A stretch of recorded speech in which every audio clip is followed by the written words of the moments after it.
Hi everyone, welcome to the Knit Chat. My name is Claudia. I am here in Montreal and today is going to be a audio podcast. If you're following along on YouTube, there is video and you might be able to see a few things that the people listening to it by audio won't see, but you shouldn't miss anything if you're listening. So today I want to talk about a subject that I get a lot of questions on, so I kind of want to answer some questions that I often see asked about the subject, and I want to talk about gauge. I want to talk about gauge because it is such an important topic and a lot of people seem to be maybe sometimes missing some crucial information on gauge that would make it so much easier for them to swap yarn or to get into a project without having too much stress. If you like to learn more about a bunch of subjects regarding knitting, the Knitting Circle is the place to be. The Knitting Circle is the sponsor for today's video, and they are your online resource for everything knitting related. The Knitting Circle has a bunch of small lessons on a lot of subjects that are categorized in different ways to help you through your knitting journey. For example, you can go see the knitting basics and figure out how to do all the things from how to read a ball band all the way to fixing mistakes. You could also go check out the core skills section that gives you a lot of information from wool differences to washing your gauge, swatch, stranded color work and techniques, etc. And they are all small videos, bite-sized videos that you can watch very quickly to get all the information you need. There are also patterns and projects that you can follow from beginning to end. Just today I was watching how different short row methods compare, which was really interesting because we all have a preferred short row method, but I didn't know they didn't create the same fabric. So if you like to learn about knitting, which I'm pretty sure you do if you are here, you can go register to the Knitting Circle, and the first 1,000 of my subscribers to click on that link in the description box will get a full year of premium membership to the Knitting Circle for only $149, and that applies for new members only.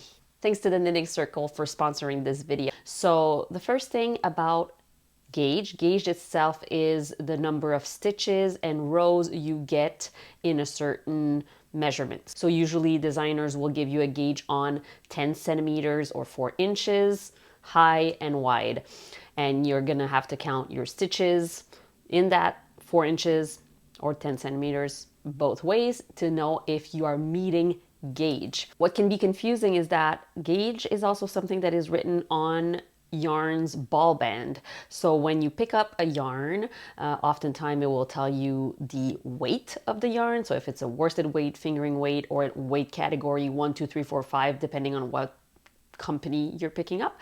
And then it will give you a little like square that tells you that with, let's say, needle size 8 millimeter, you should be getting 20 stitches per 10 centimeters. What's on the ball band itself can help you figure out if your yarn is going to be correct for the pattern you're looking at, but it can also be steering you wrong because the ball band only gives you the, I guess, standard gauge at which that yarn is being knitted. If it is typically used to, I don't know, knit a sweater, they're gonna give you the gauge that it knits at to get this certain type of fabric.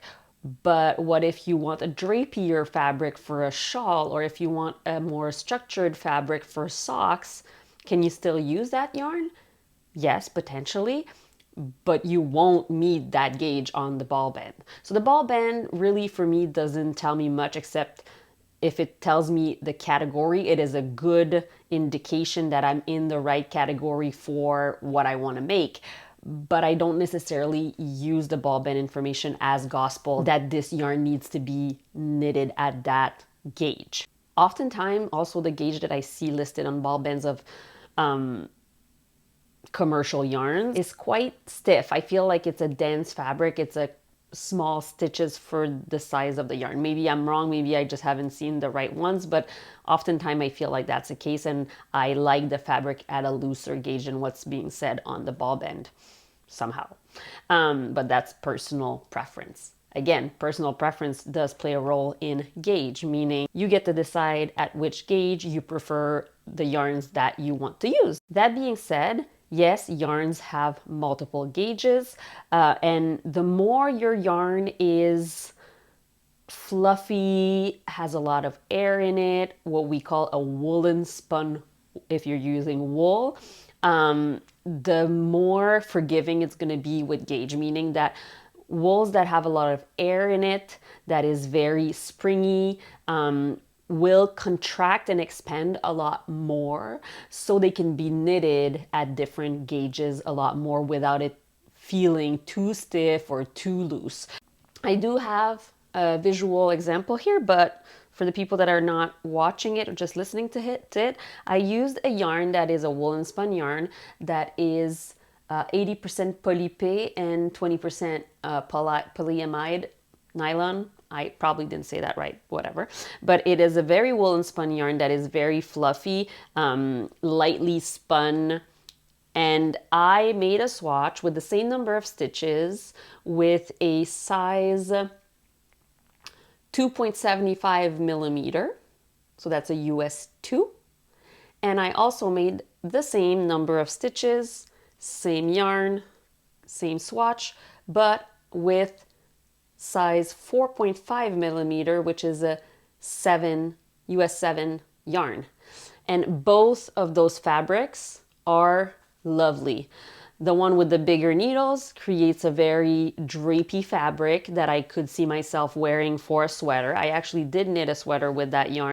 Whereas the smaller one could be used for socks because there is nylon in this yarn, and so it would probably withstand wear quite a bit.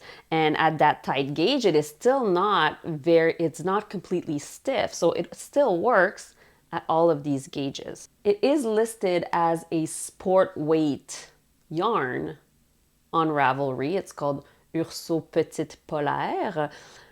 But the reality is you can knit it all the way up to a worsted weight gauge, which is amazing. Maybe not worsted weight, maybe that's like heavy DK. But still, so the gauge is not just the number of stitches that you get inside your measurements, it's also trying to figure out the fabric that you want for your sweater or whatever it is. Usually when people do gauge swatches, they will do it for sweaters, but you could definitely do it for a hat or a shawl, etc. What you have to know is you could get the right gauge with a lot of different yarns. But getting a gauge of 20 stitches per 10 centimeters with a fingering weight yarn is not going to have the same gauge, the same drape, as getting a 20 stitches per 10 centimeters with a worsted weight yarn. I could do both. I could get the same result.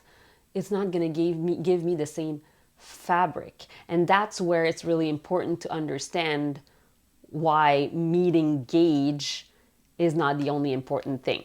When you're searching for yarns to meet gauge, if you stay within the same category of yarn, meaning the same thickness of yarn, and you stay within the same type of fibers, you will most likely get a similar fabric.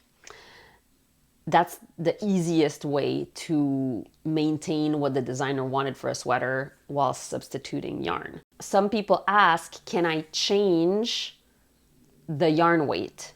You can, but you'll get a different density, which is also fine if you're okay with it. A great example is the ranunculus. I've talked about it a lot. One of the beautiful things it does is show you what the same garment looks like at the same gauge with very different yarns. Some are knitted with Aran weight yarn and some are with lace weight mohair, but at exactly the same gauge with the same needles. And it creates a different fabric and a different flow. If you want to hear a little bit more about the ranunculus, I have a whole video dedicated to it. I have the same yarn as the designer, but I'm not getting the same gauge with the needles. What should I do? Change your needles to get the same gauge as the designer. But people then get confused asking, but if I if I go up in needle size or down in needle size, won't I be using a different amount of yarn, and will I have the right amount of yarn?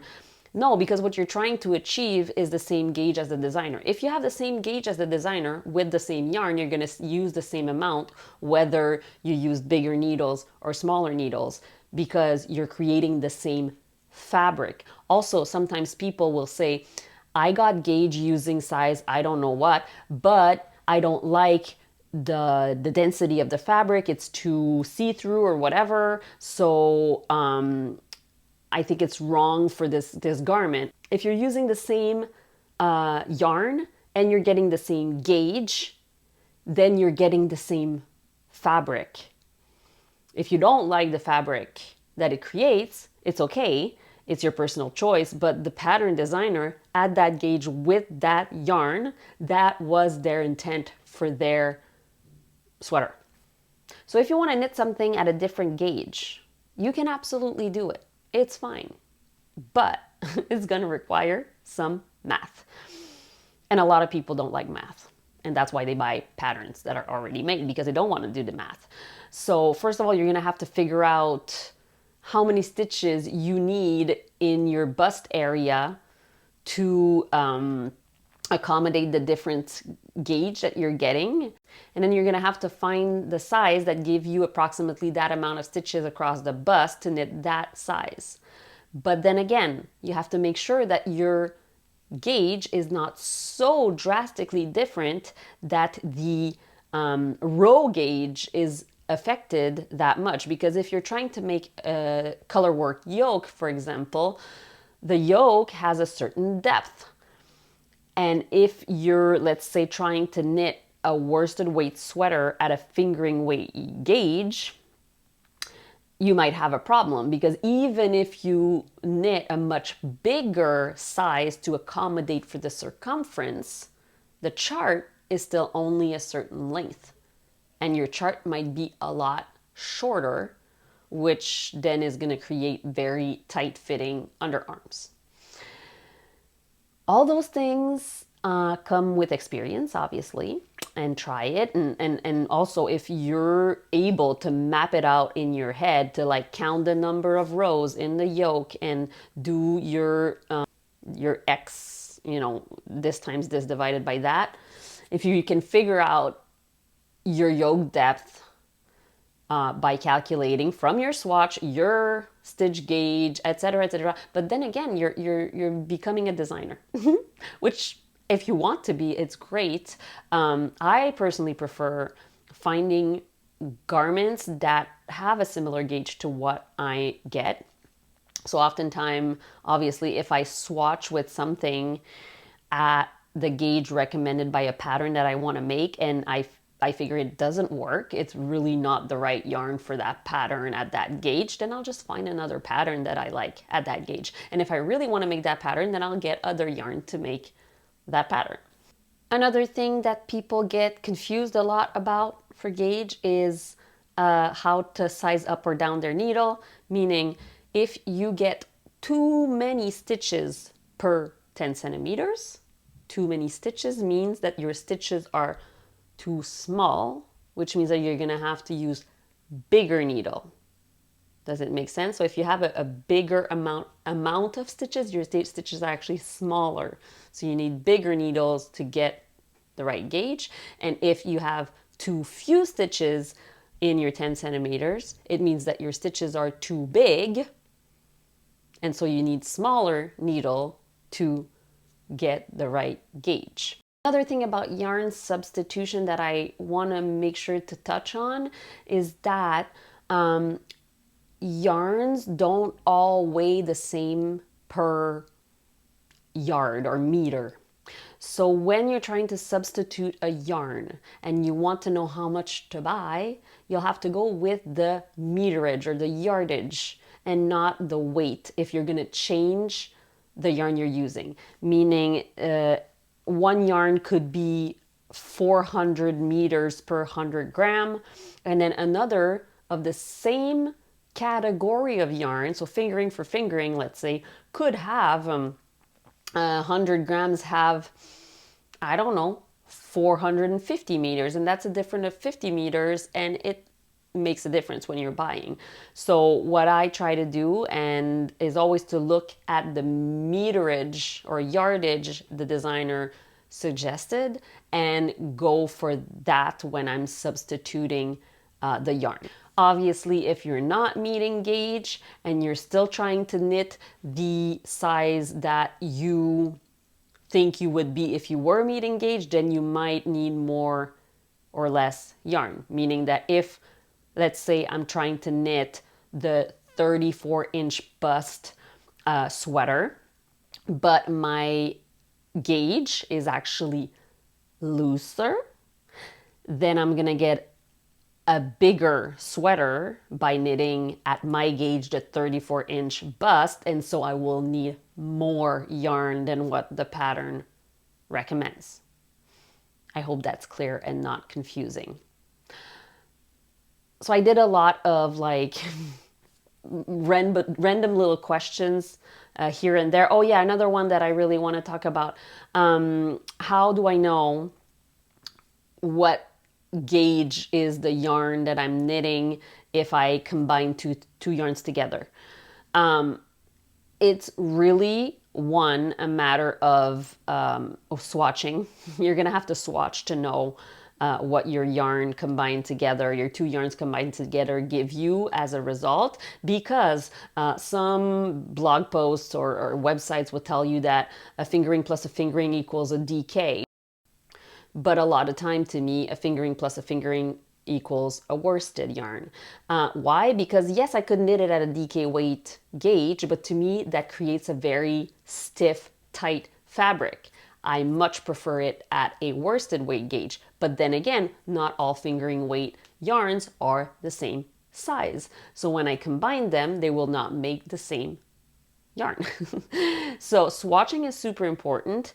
Knowing your yarns too. The more you play with yarns, the more different types of yarn you've touched and been around, the more you're gonna start trusting your senses more than exactly what the yarn ball says. The ball bend, the ball bend says, because sometimes a company will label yarn as a DK weight, and then when I touch it, see it, feel it, I think, you know what, that to me feels a lot more like a sport weight.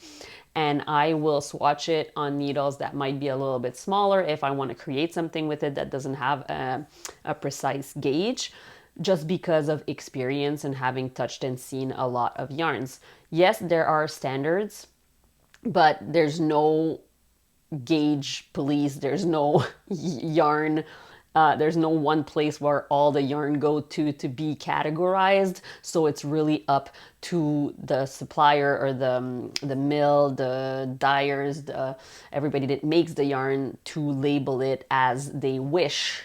And not everyone has the same categories, which is frustrating, a little bit like jeans, bras, sweaters, everything in store. Sometimes you wear a size small and sometimes you wear a medium, and nobody knows why. It's just the way it is. So trust your instincts when it comes to yarn and try and match them to the fabrics you like accordingly. And I promise that if you play around, the more you play around, the more you swatch, the more you try, the more you're gonna know and trust in your own capacity to make swaps and to meet gauge. It's not a competition. I see a lot of people going, oh, I always meet gauge on the first try.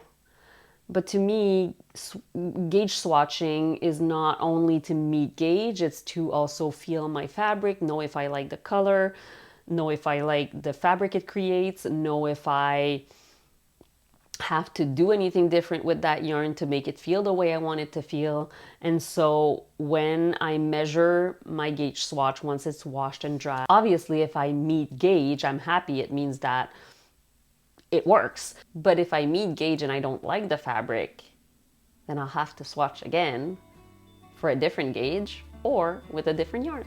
I hope this was interesting for you. I was a little bit scattered in my thoughts, but I wanted to address a lot of different things that I've come across. So let me know if there are things about gauge and swapping yarns that I did not talk about, and we can discuss in the comments. Thanks again to the Knitting Circle for sponsoring this video, and I will see you very soon. In the meantime, you can go watch one of those beautiful videos.